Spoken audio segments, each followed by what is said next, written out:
Chinese investors are turning more often to licensing agreements to access German technology. Well, that's according to federal data gathered by an economic think tank in the country. Well, the German Economic Institute says that licensing agreements from China have more than tripled since 2014, while outright acquisitions of German technology have lately fallen. Much of the technology could be considered dual use, meaning it has both military and civilian applications. Jürgen Mattes has been looking into this issue for the German Economic Institute in Cologne. Jürgen, welcome back to the show. What are Chinese companies getting out of licensing certain technologies versus purchasing into a company?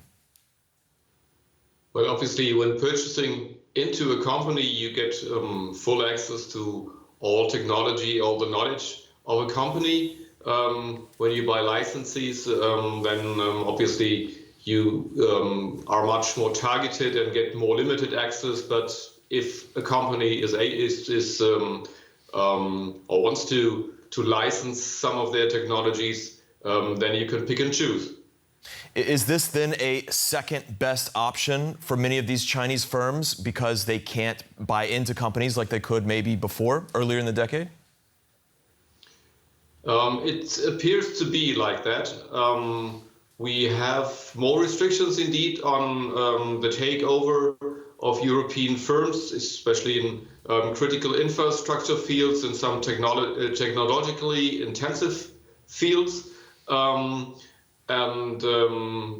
screening is much more intensive here in Europe. So this could be kind of a backdoor for Chinese firms, even though it is less comfortable and you get less access. You might still go a bit for cherry picking, obviously provided that European companies want to give you access. But if you pay a lot, maybe they're prepared to do so. We unfortunately know too little about this small backdoor that might have been opened. Can you give us an example of the kind of technology being licensed here that has this kind of dual use application? Well, I'm not an engineer, not a technology expert, but obviously if you go into AI, so artificial intelligence, if you go into semiconductors, obviously we go into a development where also military capacities become more and more innovative and technology oriented. And for all this, obviously, you need high computing power and, well, the best semiconductors probably give you an advantage over another country that might not have the best technology. Very briefly, is Berlin taking steps to close off some of this licensing or to at least address it or screen it?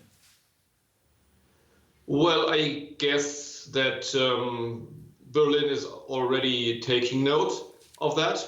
We will see, we probably know, we have to get more knowledge on that. This pertains to us, this pertains also to policymakers, but I think this is to some extent at least already on the radar screen also of Berlin and probably also Brussels.